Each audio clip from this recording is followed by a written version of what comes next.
Magsulat ng, gumawa ng goals, mag-contact list, magplano. Madali hindi. Madali. Fixing appointment, sharing OPP, follow-up. Madali hindi. Medyo madali. Balance yun, di ba? Pero sa 6 steps na yan, ano lang ba ginawa natin? Again, yung physical na ginawa. Sa 6 steps na yan, ano lang ginawa natin? Nagsulat, tumawag, nag-text, nag-share, sumika, nag-text, nag-message, kinausap. Ganun lang, di ba? So, meron nga tayong, we have this kind of thing na sinusundan sa sarili mo. At talagang ginagawa lang natin is tatlong bagay.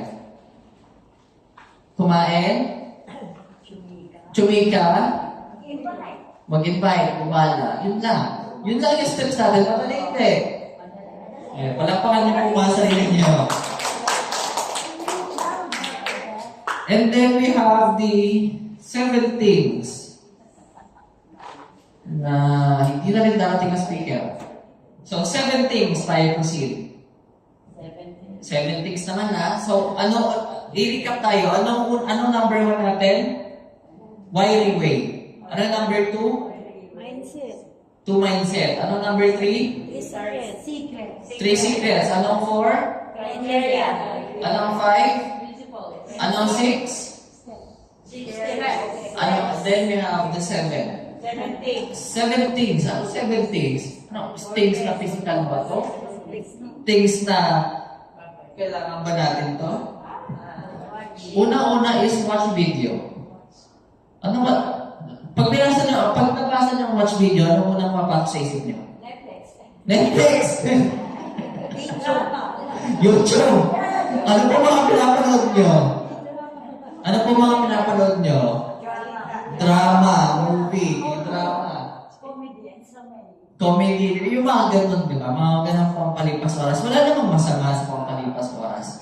But, in any way, in 7 things, what we need to watch is videos that teaches us, no?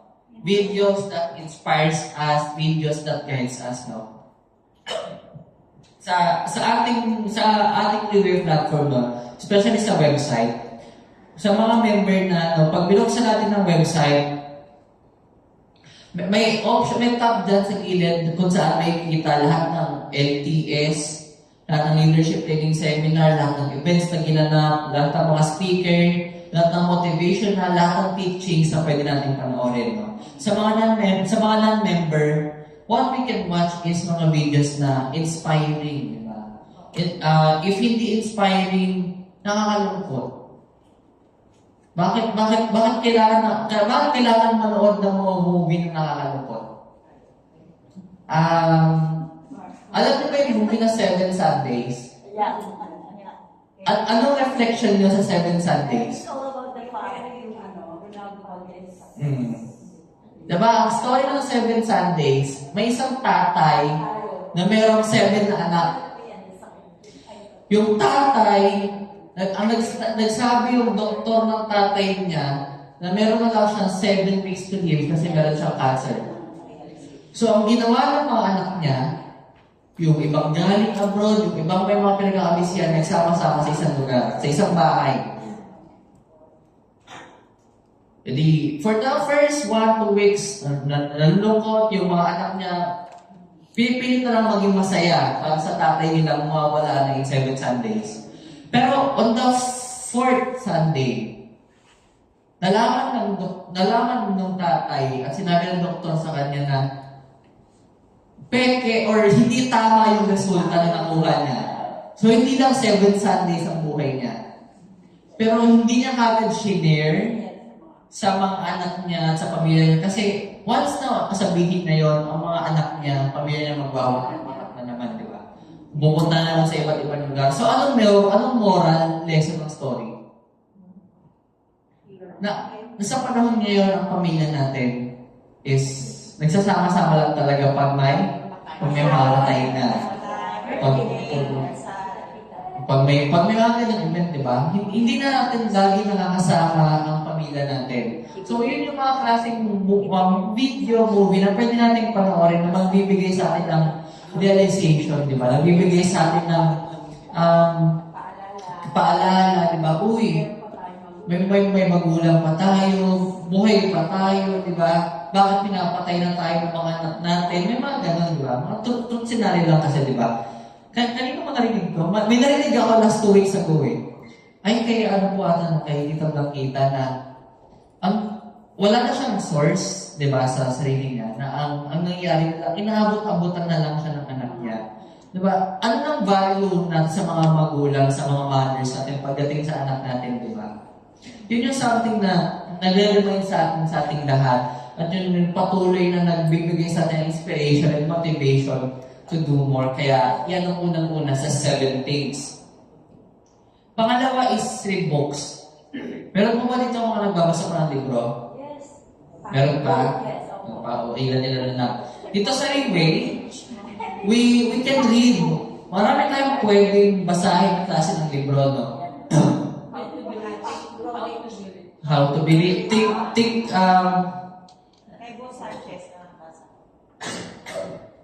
ubos na laway ko.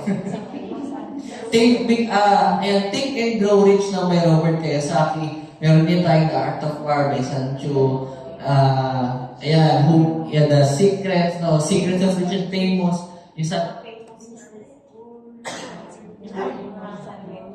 Yung book of Secret of Rich and Famous, Business School. Yan yung mga libro na pwede natin basahan that could help us more, di ba? Kasi para mas ma-leverage din natin yung sarili natin na mas marami tayong alam at mas marami tayong value na pwede natin i-share sa mga kasama natin para hindi every single time kuha cellphone, apply na po gagawin.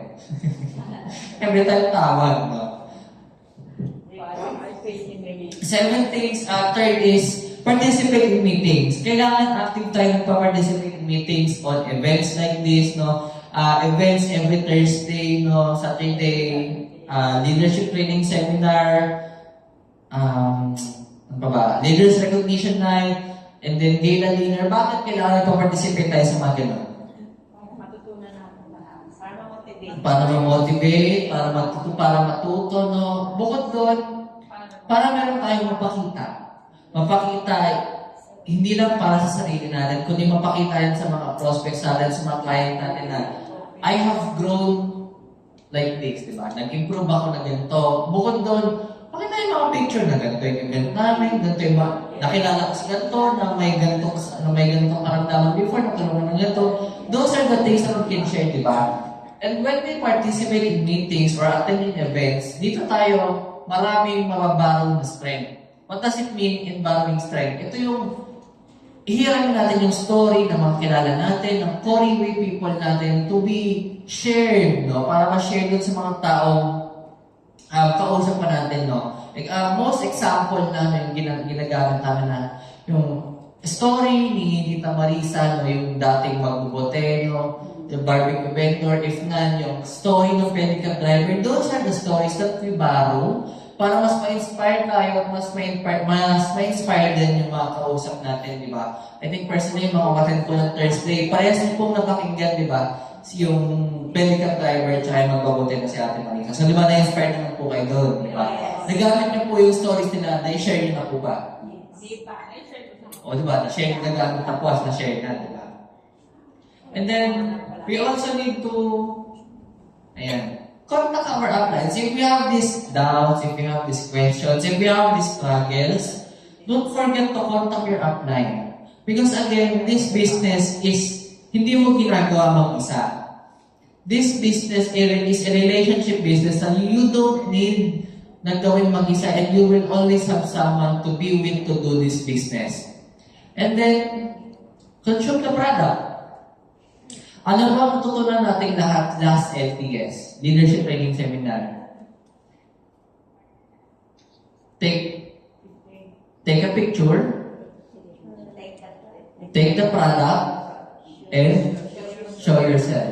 And then, your life will change forever. Ayan, abisado nyo na po. Kasi bakit?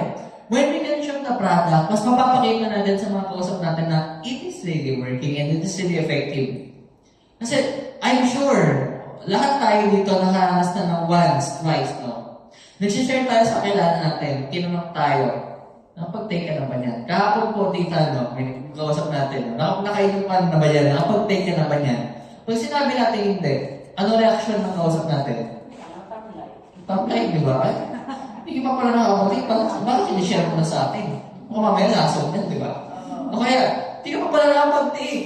Paano mo nasabing effective, di ba? Kasi, on a business of sharing stories, ang pinaka-effective that we can share is our own stories. Tama po ba? Yes. And then, ayun, consume then share the product, and then presentation of the plan, di ba?